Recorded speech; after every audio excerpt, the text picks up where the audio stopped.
नमस्कार साहित्य प्रेमियों। आज हम लेकर आए हैं मुंशी प्रेमचंद जी की लिखी कहानी मांगे की घड़ी। मेरी समझ में आज तक यह बात ना आई कि लोग ससुराल जाते हैं तो इतना ठाट बाट क्यों बनाते हैं। आखिर इसका उद्देश्य क्या होता है। हम अगर लखपति तो क्या और रोटियों को मोहताज हैं तो क्या। विवाह तो हो ही चुका, अब इस ठाठ का हमारे ऊपर क्या असर पड़ सकता है। विवाह के पहले तो उससे कुछ काम निकल सकता है। हमारी संपन्नता बातचीत पक्की करने में बहुत कुछ सहायक हो सकती है। लेकिन जब विवाह हो गया, देवी जी हमारे घर का सारा रहस्य जान गईं और निसंदेह अपने माता पिता से रो रो कर अपने दुर्भाग्य की कथा भी कह सुनाई, तो हमारा यह ठाठ हानि के सिवा लाभ नहीं पहुंचा सकता।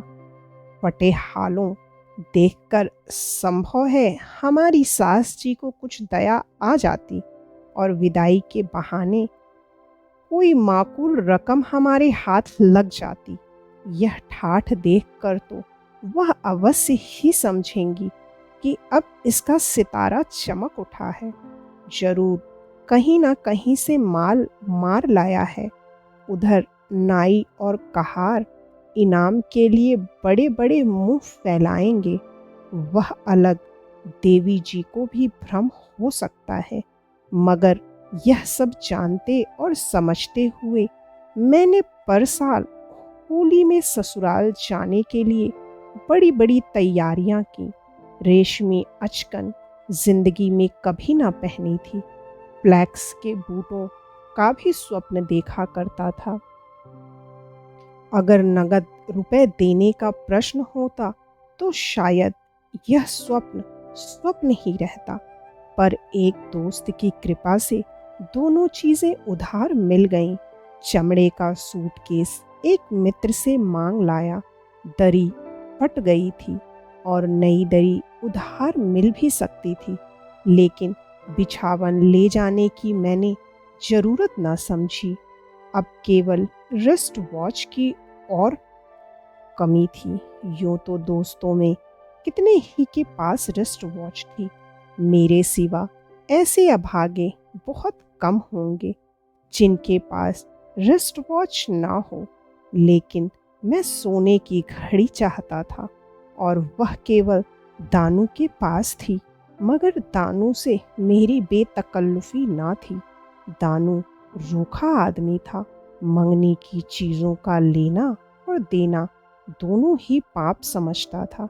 ईश्वर ने माना है इस सिद्धांत का पालन कर सकता है, मैं कैसे कर सकता हूँ। जानता था कि वह साफ इनकार करेगा, पर दिल ना माना। खुशामद के बल पर मैंने अपने जीवन में बड़े बड़े काम कर दिखाए हैं। इसी खुशामद की बदौलत आज महीने में 30 रुपए फटकारता हूँ। 1000 ग्रेजुएटों से कम उम्मीदवार ना थे, लेकिन सब मुंह ताकते रह गए और बंदा मूंछों पर ताव देता हुआ घर आया।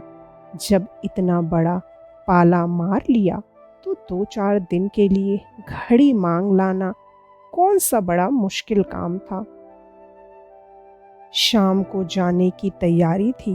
प्रातःकाल दानू के पास पहुंचा और उनके छोटे बच्चे को, जो बैठक के सामने सहन में खेल रहा था, गोद में उठाकर लगा भींच भींच कर प्यार करने। दानू ने पहले तो मुझे आते देखकर जरा त्योरियां चढ़ाई थीं, लेकिन मेरा यह वात्सल्य देखकर कुछ नरम पड़े। उनके ओठों के किनारे जरा फैल गए। बोले, खेलने दो दुष्ट को, तुम्हारा कुर्ता मैला हुआ जाता है, मैं तो इसे कभी छूता भी नहीं। मैंने कृत्रिम तिरस्कार का भाव दिखाकर कहा, मेरा कुर्ता मैला हो रहा है ना, आप इसकी क्यों फिक्र करते हैं। वाह, ऐसा फूल सा बालक, और उसकी यह कदर। तुम जैसों को तो ईश्वर नाहक संतान देता है। तुम्हें भारी मालूम होता तो लायो मुझे दे दो। यह कहकर मैंने बालक को कंधे पर बैठा लिया और सहन में कोई 15 मिनट तक उचकता फिरा। बालक खिलखिलाता था और मुझे दम ना लेने देता था। यहाँ तक कि दानू ने उसे अब मेरे कंधे से उतार कर जमीन पर बैठा दिया और बोले, कुछ पान पत्ता तो लाया नहीं, उल्टे सवारी कर बैठा। जा अम्मा से पान बनवा ला। बालक मचल गया। मैंने उसे शांत करने के लिए दानू को हल्के हाथों 2-3 धप जमाए और उनकी रिस्ट वॉच से सुसज्जित कलाई पकड़कर बोला, ले लो बेटा, इनकी घड़ी ले लो। यह बहुत मारा करते हैं तुम्हें। आप तो घड़ी लगाकर बैठे हैं और हमारे मुन्ने के पास नहीं। मैंने चुपके से रिस्ट वॉच खोलकर बालक की बाह में बांध दी और तब उसे गोद में उठाकर बोला, भैया अपनी घड़ी हमें दे दो। सयाने बाप के बेटे भी सयाने होते हैं। बालक ने घड़ी को दूसरे हाथ से छिपाकर कहा, तुमको नहीं देंगे। मगर मैंने अंत में उसे फुसलाकर घड़ी ले ली और अपनी कलाई पर बांध ली। बालक पान लेने चला गया। दानू बाबू अपनी घड़ी के गुणों की प्रशंसा करने लगे। ऐसी सच्ची समय बताने वाली घड़ी आज तक कम से कम मैंने नहीं देखी। मैंने अनुमोदन किया, है भी तो स्विस। दानू अजी, स्विस होने से क्या होता है? लाखों स्विस घड़ियां देख चुका हूँ। किसी को सर्दी, किसी को जुकाम, किसी को गठिया, किसी को लकवा। जब देखिए तब अस्पताल में पड़ी हैं। घड़ी की पहचान चाहिए और यह कोई आसान काम नहीं। कुछ लोग समझते हैं बहुत दाम खर्च कर देने से अच्छी घड़ी मिल जाती है। मैं कहता हूँ तुम गधे हो। दाम खर्च करने से ईश्वर नहीं मिला करता। ईश्वर मिलता है ज्ञान से और घड़ी भी मिलती है ज्ञान से। वासेठ साहब को तो जानते होगे।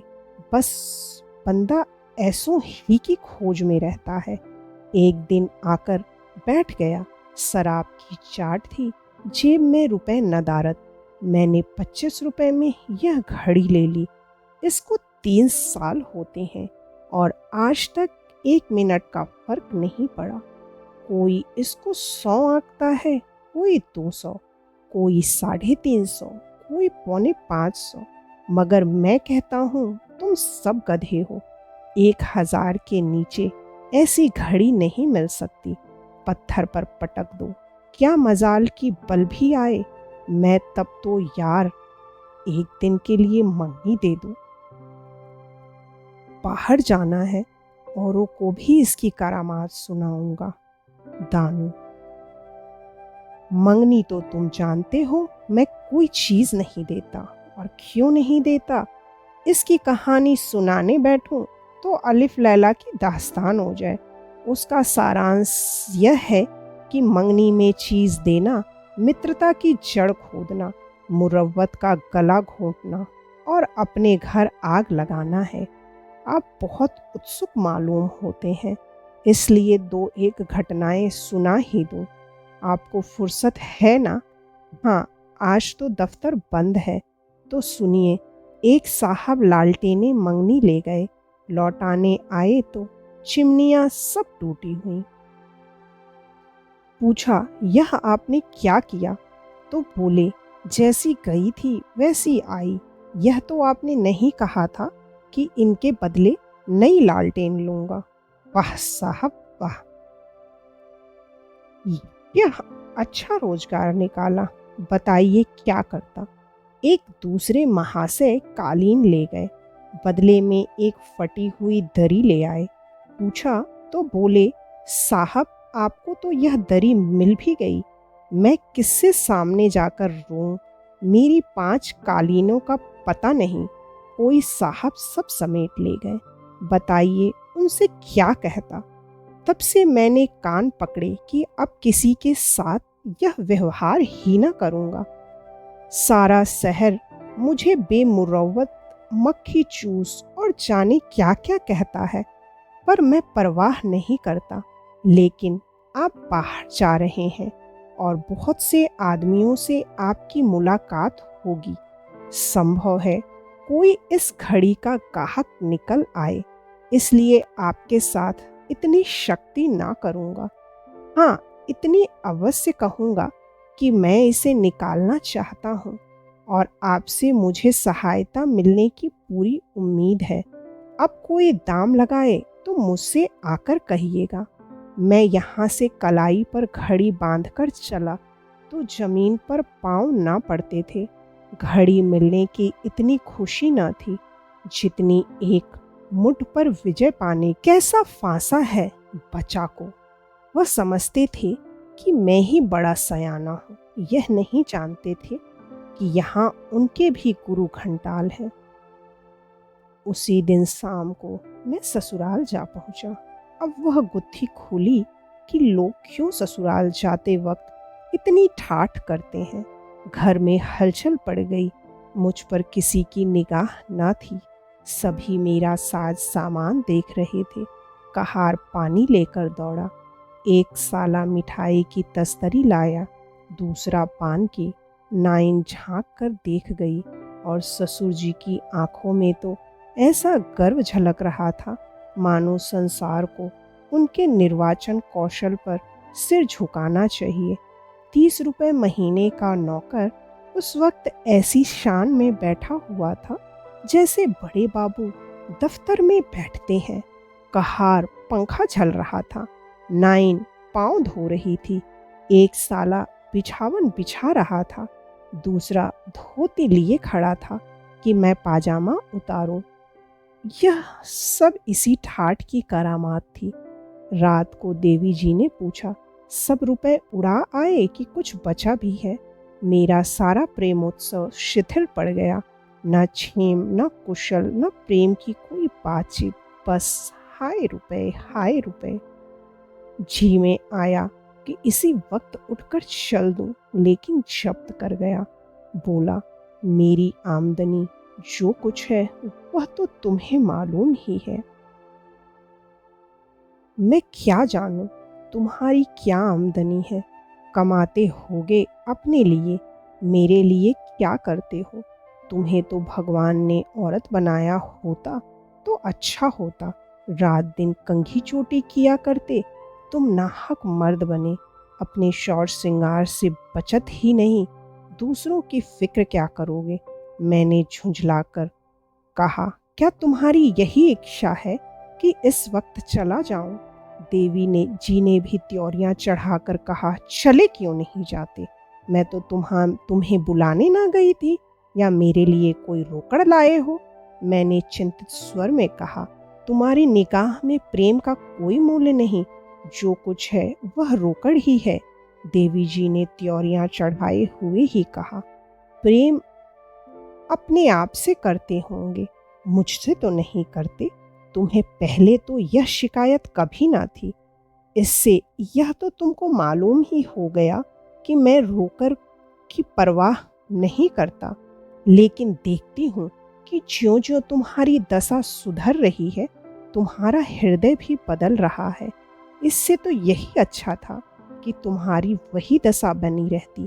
तुम्हारे साथ उपवास कर सकती हूँ, फटे चीथड़े पहनकर दिन काट सकती हूँ। लेकिन यह नहीं हो सकता कि तुम चैन करो और मैं मैके में परी भाग्य को रोया करूं। मेरा प्रेम उतना सहनशील नहीं है। सालों और नौकरों ने मेरा जो आदर सम्मान किया था, उसे देखकर अपने ठाठ पर फूल ला ना समाया था। अब यहाँ मेरी जो अवहेलना हो रही थी, उसे देखकर मैं पछताता रहता था कि व्यर्थ ही यह स्वांग भरा। अगर साधारण कपड़े पहने, रोनी सूरत बनाए आता तो बाहर वाले चाहे अनादर ही करते, लेकिन देवी जी तो प्रसन्न रहती। पर अब तो भूल हो गई थी। देवी जी की बातों पर मैंने गौर किया तो मुझे उनसे सहानुभूति हो गई। यदि देवी जी पुरुष होती और मैं उनकी स्त्री, तो क्या मुझे यह किसी तरह भी साह्य होता कि वह तो छैला बनी घूमे और मैं पिंजरे में बंद दाने और पानी को तरसूं। चाहिए यह था कि देवी जी से सारा रहस्य कह सुनता, पर आत्म गौरव ने इसे किसी तरह स्वीकार ना किया। स्वांग भरना सर्वथा अनुचित था, लेकिन पर्दा खोलना तो भीषण पाप था। आखिर मैंने फिर उसी खुशामद से काम लेने का निश्चय किया जिसने इतने कठिन अवसरों पर मेरा साथ दिया था। प्रेम पुलकित कंठ से बोला, प्रिय, सच कहता हूँ, मेरी दशा अब भी वही है, लेकिन तुम्हारे दर्शनों की इच्छा इतनी बलवती हो गई थी कि उधार कपड़े लिए, यहाँ तक कि अभी सिलाई भी नहीं दी। पटिहालों आते संकोच होता था कि सबसे पहले तुमको दुख होगा और तुम्हारे घर वाले भी दुखी होंगे। अपनी दशा जो कुछ है वह तो है ही, उसका ढिंढोरा पीटना तो और भी लज्जा की बात है। देवी जी ने कुछ शांत होकर कहा, तो उधार लिया और नगद कहाँ धरा था? घड़ी भी उधार ली। हाँ, एक जान पहचान की दुकान से ले ली। कितने की है? बाहर किसी ने पूछा होता तो मैंने 5 रुपए से कौड़ी कम न बताया होता, लेकिन यह मैंने 25 रुपए बताया। तब तो बड़ी सस्ती मिल गई, और नहीं तो मैं फंसता ही क्यों? इसे मुझे देते जाना। ऐसा जान पड़ा मेरे शरीर में रक्त ही न रहा, सारे अवयव निस्पंद हो गए। इनकार करता हूँ तो नहीं बचता, स्वीकार करता हूँ तो भी नहीं बचता। आज प्रातःकाल यह घड़ी मंगनी पाकर मैं फूला ना समाया था। इस समय वह ऐसी मालूम हुई मानो कौड़ियाला गेंदली मारे बैठा हो। बोला, तुम्हारे लिए कोई अच्छी घड़ी ले लूँगा। जी नहीं, माफ़ कीजिए, आप ही अपने लिए दूसरी घड़ी ले लीजिएगा।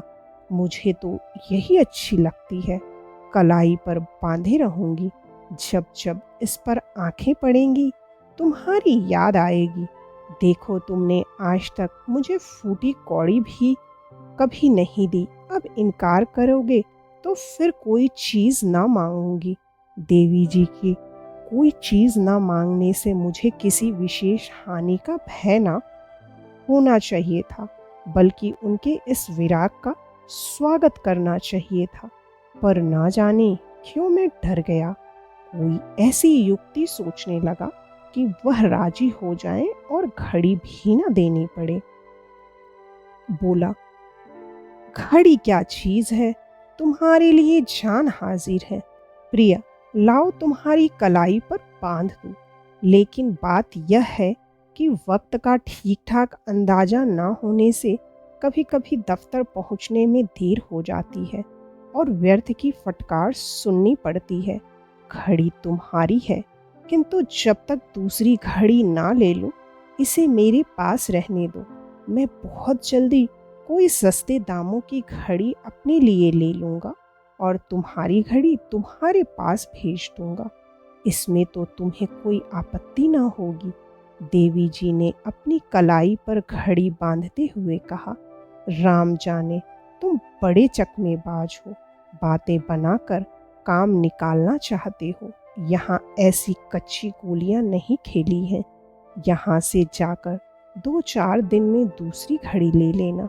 2-4 दिन जरा सवेरे दफ्तर चले जाना। अब मुझे कुछ कहने का साहस नहीं हुआ। कलाई से घड़ी के जाते ही हृदय पर चिंता का पहाड़ सा बैठ गया।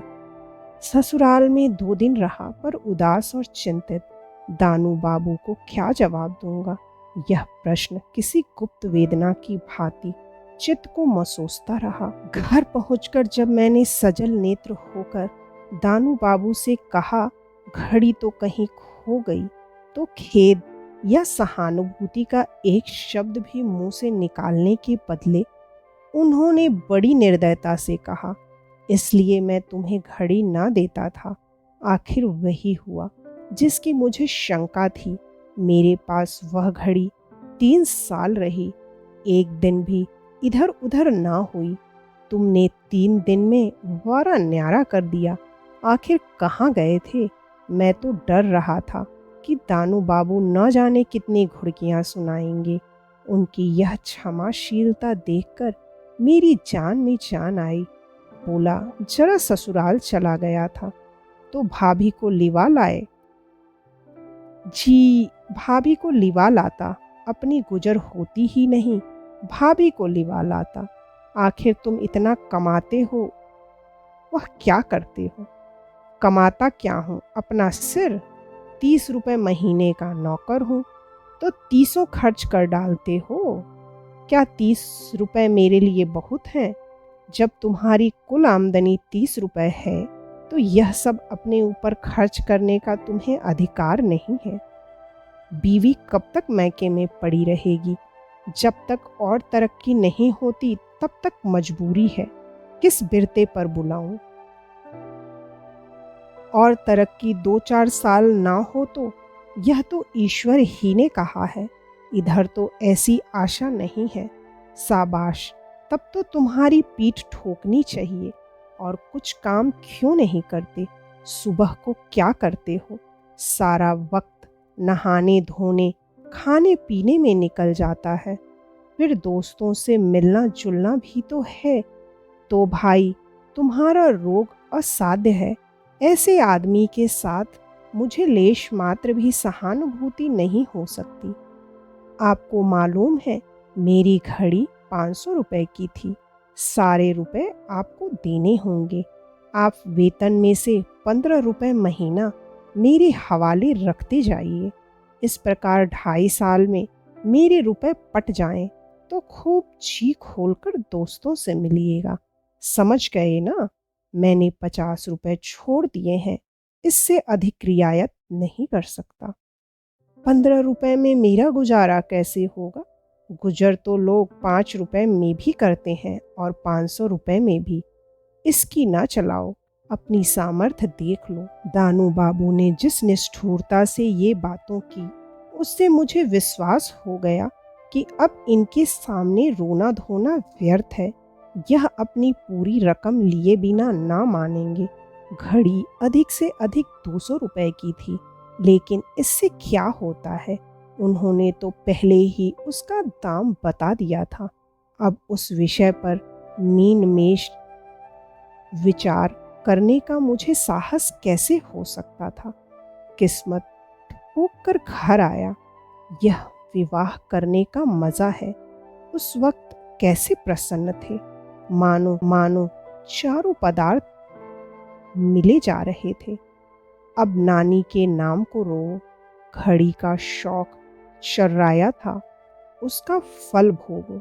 न घड़ी बांध कर जाते तो ऐसी कौन सी किरकिरी हुई जाती थी। मगर तब तुम किसकी सुनते थे? देखें, 15 रुपए में कैसे गुजर करते हो। 30 रुपए में तो तुम्हारा पूरा ही ना पड़ता था। 15 रुपए में तुम क्या भुना लोगे? इन्हीं चिंताओं में पड़ा पड़ा मैं सो गया। भोजन करने की भी सुधि ना रही। जरा सुन लीजिए कि 30 रुपए में कैसे गुजर करता था। 20 रुपए तो होटल को देता था, 5 रुपए नाश्ते का खर्च था और बाकी 5 रुपए में पान, सिगरेट, कपड़े, जूते, सब कुछ। मैं कौन सी राजसी ठाठ से रहता था?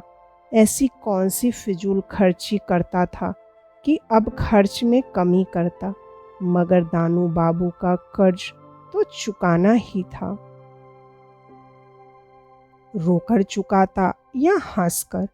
एक बार जी में आया कि ससुराल में जाकर घड़ी उठा लाऊं, लेकिन दानू बाबू से कह चुका था, घड़ी खो गई। अब घड़ी लेकर आऊंगा तो यह मुझे झूठा और लबाड़िया समझेंगे। मगर क्या मैं यह नहीं कह सकता कि मैंने समझा था कि घड़ी खो गई। ससुराल गया तो उसका पता चल गया। मेरी बीवी ने उड़ा दी थी। हाँ, यह चाल अच्छी थी, लेकिन देवी जी से क्या बहाना करूँगा? उसे कितना दुख होगा। घड़ी पाकर कितनी खुश हो गई थी। अब जाकर घड़ी छीन लाऊं तो शायद फिर मेरी सूरत भी न देखे। हाँ, यह हो सकता था कि दानू बाबू के पास जाकर रोता। मुझे विश्वास था कि आज क्रोध में उन्होंने चाहे कितनी ही निष्ठुरता दिखाई हो, लेकिन 2-4 दिन के बाद जब उनका क्रोध शांत हो जाए और मैं जाकर उनके सामने रोने लगूं, तो उन्हें अवश्य दया आ जाएगी। बचपन की मित्रता हृदय से नहीं निकल सकती, लेकिन मैं इतना आत्म गौरव शून्य ना था और ना हो सकता था। मैं दूसरे ही दिन एक सस्ते होटल में उठ गया। यहाँ 12 रुपए में ही प्रबंध हो गया। सुबह का दूध चाय से नाश्ता करता था, अब छटांग भर चनों पर बसर होने लगी। 12 रुपए तो यूं बचे, पान सिगरेट आदि की मद में 3 रुपए और कम किए और महीने के अंत में साफ 15 रुपए बचा लिए। यह विकट तपस्या थी। इंद्रियों का निर्दय दमन ही नहीं, पूरा संन्यास था। पर जब मैंने ये 15 रुपए लेकर दानू बाबू के हाथ में रखे, तो ऐसा जान पड़ा मानो मेरा मस्तक ऊंचा हो गया। ऐसे गौरवपूर्ण आनंद का अनुभव मुझे जीवन में कभी न हुआ था। दानू बाबू ने सहृदयता के स्वर में कहा, बचाए या किसी से मांग लाए? बचाया है भाई, मांगता किससे? कोई तकलीफ तो नहीं हुई? कुछ नहीं। अगर तकलीफ हुई भी तो इस वक्त भूल गई। सुबह को तो अब भी खाली रहते हो। आमदनी कुछ और बढ़ाने की फिक्र क्यों नहीं करते? चाहता तो हूँ कि कोई काम मिल जाए तो कर लो, पर मिलता ही नहीं। यहाँ से लौटा तो मुझे अपने हृदय में एक नवीन बल, एक विचित्र स्फूर्ति का अनुभव हो रहा था। अब तक जिन इच्छाओं को रोकना कष्टप्रद जान पड़ता था, अब उनकी ओर ध्यान भी न जाता था। जिस पान की दुकान को देखकर चित्त अधीर हो जाता था, उसके सामने से मैं सिर उठाए निकल जाता था। मानो अब मैं उस सतह से कुछ ऊंचा उठ गया हूँ।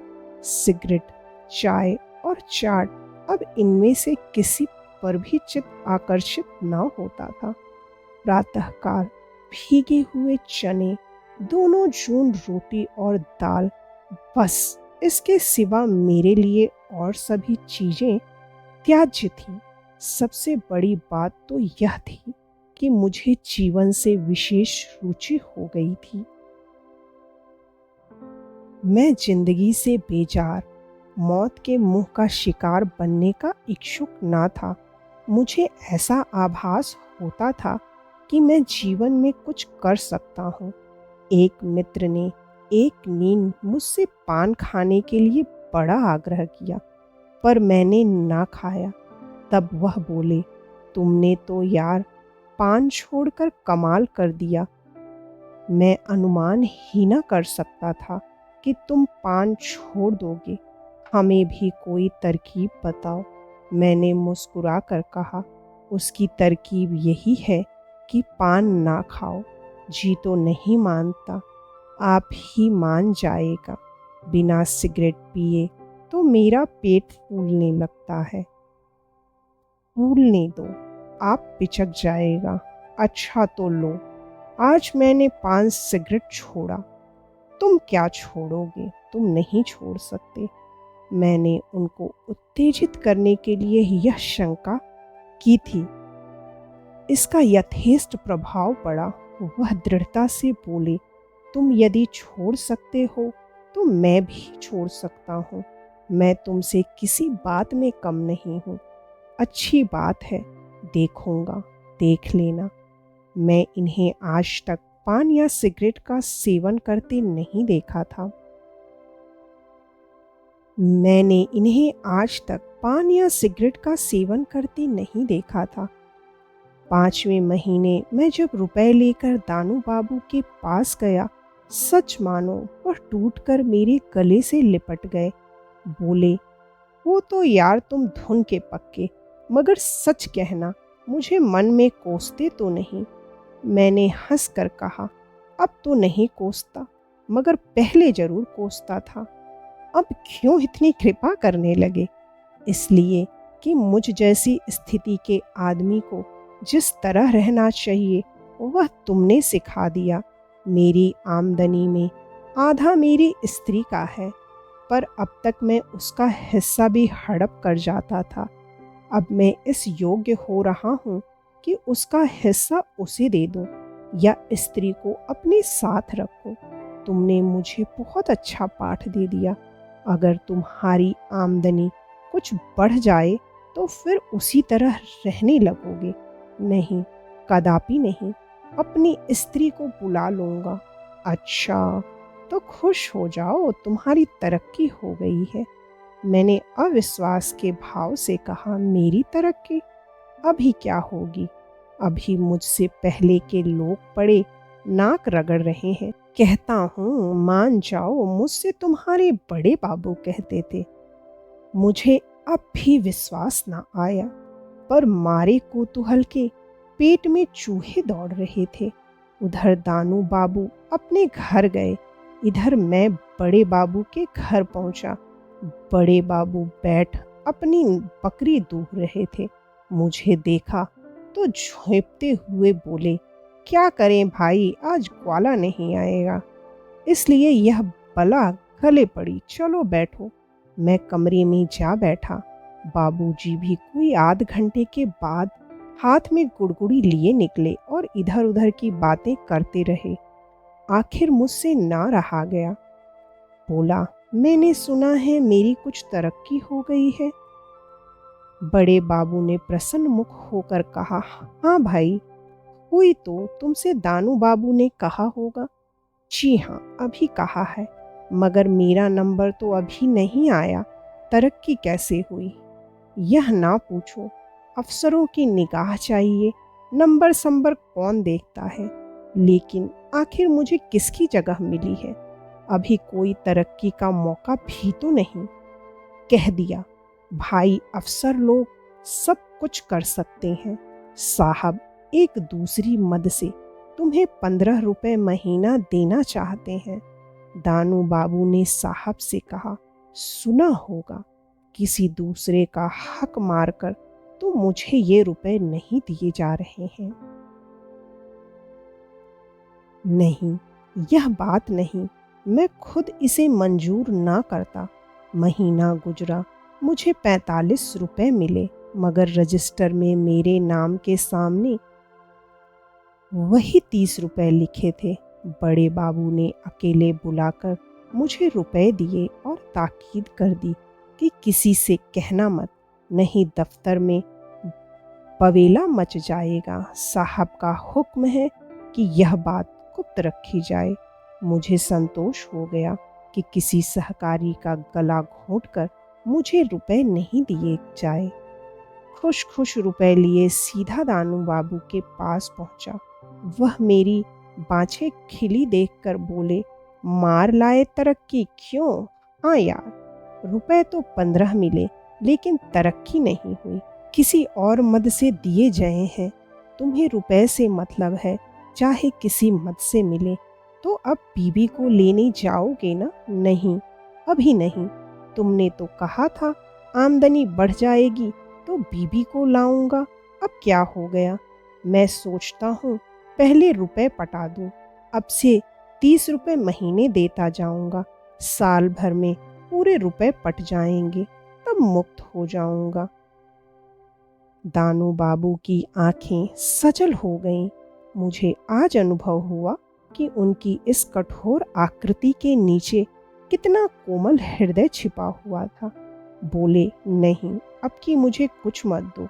रेल का खर्च पड़ेगा, वह कहाँ से दोगे? जाकर अपनी स्त्री को ले आओ। मैंने दुविधा में पड़कर कहा, यार अभी ना मजबूर करो, शायद किस्त ना अदा कर सकूं तो। दानू बाबू ने मेरा हाथ पकड़कर कहा, तो कोई हर्ज नहीं। सच्ची बात यह है कि मैं अपनी घड़ी के दाम पा चुका हूँ। मैंने तो उसके 25 रुपए ही दिए थे। उस पर 3 साल काम ले चुका था। मुझे तुमसे कुछ ना लेना चाहिए था। अपनी स्वार्थपरता पर लज्जित हूँ। मेरी आंखें भी भर आई। जी में तो आया घड़ी का सारा रहस्य कह सुनाऊं, लेकिन जब्त कर गया। गदगद कंठ से बोला, नहीं दानू बाबू, मुझे रुपए अदा कर लेने दो। आखिर तुम उस घड़ी को 4-5 सौ में बेच लेते या नहीं? मेरे कारण तुम्हें इतना नुकसान क्यों हो गया? भाई, अब घड़ी की चर्चा ना कहो, यह बताओ कब जाओगे? अरे, तो पहले रहने का तो ठीक कर लूं। तुम जाओ, मैं मकान का प्रबंध रख कर रखूंगा, मगर 5 रुपए से ज़्यादा किराया ना दे सकूंगा। शहर से जरा हटकर मकान सस्ता मिल जाएगा। अच्छी बात है, मैं सब ठीक कर रखूंगा। किस गाड़ी से लौटोगे यह अभी क्या मालूम। विदाई का मामला है, साइत बने या ना बने, या लोग एकाध दिन रोक ही लें। तुम इस झंझमे में क्यों पड़ोगे? मैं 2-4 दिन में मकान ठीक करके चला जाऊंगा। छी नहीं, आप आज जाइए और कल आइए, तो उतरूंगा कहाँ? मैं मकान ठीक कर लूंगा। मेरा आदमी तुम्हें स्टेशन पर मिलेगा।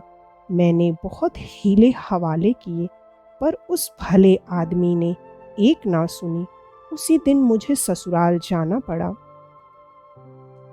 मुझे ससुराल में 3 दिन लग गए। चौथे दिन पत्नी के साथ चला। जी में डर रहा था, कहीं तानू ने कोई आदमी ना भेजा हो तो कहाँ उतरूंगा, कहाँ को जाऊंगा। आज चौथा दिन है। उन्हें इतनी क्या गरज पड़ी है कि बार बार स्टेशन पर अपना आदमी भेजें। गाड़ी में सवार होते समय इरादा हुआ कि दानू को तार से अपने आने की सूचना दे दूं, लेकिन 12 आने का खर्च था, इससे हिचक गया। मगर जब गाड़ी बनारस पहुंची तो देखता हूँ दानू बाबू स्वयं कोट हैट लगाए 2 कूलियों के साथ खड़े हैं। मुझे देखते ही दौड़े और बोले, ससुराल की रोटियां बड़ी प्यारी लग रही थीं क्या? 3 दिन से रोज दौड़ रहा हूँ, जुर्माना देना पड़ेगा। देवी जी सिर से पांव तक चादर ओढ़े गाड़ी से उतरकर प्लेटफॉर्म पर खड़ी हो गई। मैं चाहता था जल्दी से गाड़ी में बैठकर यहाँ से चल दूं। घड़ी उनकी कलाई पर बंधी हुई थी। मुझे डर लग रहा था कि कहीं उन्होंने हाथ बाहर निकाला और दानू की निगाह घड़ी पर गई तो बड़ी झेप होगी। मगर तकदीर का लिखा कौन टाल सकता है। मैं देवी जी से दानू बाबू की सज्जनता का खूब बखान कर चुका था। अब जो दानू उसके समीप आकर संदूक उठाने लगे तो देवी जी ने दोनों हाथों से उन्हें नमस्कार किया। दानू ने उनकी कलाई पर घड़ी देख ली। उस वक्त तो क्या बोलता, लेकिन जो ही देवी जी को एक टांगे पर बिठाकर हम दोनों एक दूसरे टांगे पर बैठकर चले, दानू ने मुस्कुरा कर कहा, क्या घड़ी देवी जी ने छिपा दी थी? मैंने शर्माते हुए कहा, नहीं यार, मैं ही दे आया था। दे क्या आया था? उन्होंने मुझसे छीन ली थी। दानू ने मेरा तिरस्कार करके कहा, तो मुझसे झूठ क्यों बोला? फिर क्या करता? अगर तुमने साफ कह दिया होता तो शायद मैं इतना कमीना नहीं हूं कि उससे उसका तावान वसूल करता। लेकिन खैर, ईश्वर का कोई काम मसल हद से खाली नहीं होता। तुम्हें कुछ दिनों ऐसी तपस्या की ज़रूरत थी। मकान कहाँ ठीक किया? वहीं तो चल रहा हूँ। क्या तुम्हारे घर के पास ही है? तब तो बड़ा मज़ा रहेगा। हाँ, मेरे घर से मिला हुआ है, मगर बहुत सस्ता है। दानू बाबू के द्वार पर दोनों तांगे रुके। आदमियों ने दौड़कर असबाब उतारना शुरू किया। एक क्षण में दानू बाबू की देवी जी के घर में से निकलकर तांगे के पास आईं और पत्नी जी को साथ ले गईं। मालूम होता था यह सारी बातें पहले ही से सधी बधी थी। मैंने कहा, तो यह कहो कि हम तुम्हारे बिना बुलाए मेहमान हैं। अब तुम अपनी मर्जी का कोई मकान ढूंढ लेना। 10-5 दिन तो यहाँ रहो, लेकिन मुझे यह जबरदस्ती की मेहमानी अच्छी ना लगी। मैंने तीसरे ही दिन एक मकान तलाश कर लिया। विदा होते समय दानू ने 100 रुपए लाकर मेरे सामने रख दिए और क्या कहा, यह तुम्हारी अमानत है, लेते जाओ। मैंने विस्मय से पूछा, मेरी अमानत कैसी? दानू ने कहा, 15 रुपए के हिसाब से 6 महीने के 90 रुपए हुए और 10 रुपए सूद। मुझे दानू की यह सज्जनता बोझ के समान लगी। बोला, तो तुम घड़ी ले लेना चाहते हो? फिर घड़ी का जिक्र किया तुमने, उसका नाम मत लेना। तुम मुझे चारों ओर से दबाना चाहते हो। हाँ, दबाना चाहता हूँ। फिर तुम्हें आदमी बना देना चाहता हूँ। नहीं तो उम्र भर तुम यहाँ होटल के रोटियां तोड़ते और तुम्हारी देवी जी वहाँ बैठी तुम्हारे नाम को रोती। कैसी शिक्षा दी है, इसका एहसान तो ना मानोगे। यूं कहो तो आप मेरे गुरु बने हुए थे। जी हाँ, ऐसे गुरु कि तुम्हें जरूरत थी। मुझे विवश होकर घड़ी का जिक्र करना पड़ता। डरते डरते बोला, तो भाई घड़ी? फिर तुमने घड़ी का नाम लिया। तुम खुद मुझे मजबूर कर रहे हो। वह मेरी ओर से भावज को उपहार है और ये 100 रुपए मुझे उपहार मिले हैं। जी हाँ, यह इम्तहान के पास होने का इनाम। तब तो डबल उपहार लिया। तुम्हारी तकदीर ही अच्छी है। क्या करूं, मैं रुपए यूं न लेता था, पर दानू ने मेरी जेब में डाल दिए। लेने पड़े। इन्हें मैंने सेविंग बैंक में जमा कर दिया। 10 रुपए महीने का मकान लिया था। 30 रुपए महीने खर्च करता था। 5 रुपए बचने लगे। अब मुझे मालूम हुआ कि दानू बाबू ने मुझसे 6 महीने तक यह तपस्या ना कराई होती तो सचमुच मैं न जाने कितने दिनों तक देवी जी को मैके में पड़ा रहने देता। उसी तपस्या की बरकत थी कि आराम से जिंदगी कट रही थी। ऊपर से कुछ न कुछ जना होता जाता था। मगर घड़ी का किस्सा मैंने आज तक देवी जी से नहीं कहा। 5वें महीने में मेरी तरक्की का नंबर आया। तरक्की का परवाना मिला। मैं सोच रहा था, देखो अब की दूसरी मद वाले 15 रुपए मिलते हैं या नहीं। पहली तारीख को वेतन मिला, वही 45 रुपए। मैं एक क्षण खड़ा रहा कि शायद बड़े बाबू दूसरी मद वाले रुपए भी देंगे। जब और लोग अपने अपने वेतन लेकर चले गए तो बड़े बाबू बोले, क्या अभी लालच घेरे हुए है? अब और कुछ ना मिलेगा? मैंने लज्जित होकर कहा, जी नहीं, इस ख्याल से नहीं खड़ा हूँ। साहब ने इतने दिनों तक परवरिश की, यह क्या थोड़ा है। मगर कम से कम इतना तो बता दीजिए कि किस मद से यह रुपया दिया जाता था। बड़े बाबू, पूछ कर क्या करोगे? कुछ नहीं, यूं ही जानने को जी चाहता है। जाकर दानू बाबू से पूछो। दफ्तर का हाल दानू बाबू क्या जान सकते हैं? नहीं, यह हाल वही जानते हैं। मैंने बाहर आकर एक तांगा किया और दानू के पास पहुंचा। आज पूरे 10 महीने के बाद मैंने तांगा किराए पर किया।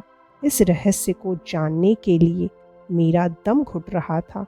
दिल में तय कर लिया था कि अगर बच्चा ने यह षड्यंत्र रचा होगा तो बुरी तरह खबर लूंगा। आप बगीचे में टहल रहे थे, मुझे देखा तो घबरा कर बोले, कुशल तो है, कहाँ से भागे आते हो? मैंने कृत्रिम क्रोध दिखाकर कहा, मेरे यहाँ तो कुशल है, लेकिन तुम्हारी कुशल नहीं। क्यों भाई, क्या अपराध हुआ? आप बतलाइए कि 5 महीने तक मुझे जो 15 रुपए वेतन के ऊपर से मिलते थे वह कहाँ से आते थे? तुमने बड़े बाबू से नहीं पूछा? तुम्हारे दफ्तर का हाल मैं क्या जानूं? मैं आजकल दानू से बेतकल्लुफ हो गया था। बोला, देखो दानू, मुझसे उड़ोगे तो अच्छा ना होगा। क्यों नाहक मेरे हाथों पिटोगे? पिटना चाहो तो पीट लो भाई। सैकड़ों ही बार पीटा है, एक बार और सही। बार पर से जो धकेल दिया था उसका निशान बना हुआ है। यह देखो, तुम टाल रहे हो और मेरा दम घुट रहा है। सच बताओ, क्या बात थी? बात कुछ नहीं, मैं जानता था कि कितनी ही किफ़ायत करोगे, 30 रुपए में तुम्हारा गुजर ना होगा। और ना सही दोनों वक्त रोटियां तो हों, बस इतनी बात है। अब इसके लिए जो चाहो दंड दो। यदि इस प्रस्तुति ने आपके हृदय को स्पर्श किया हो तो कृपया इस वीडियो को लाइक करें, शेयर करें और साहित्य सागर चैनल को सब्सक्राइब करना ना भूलें। धन्यवाद।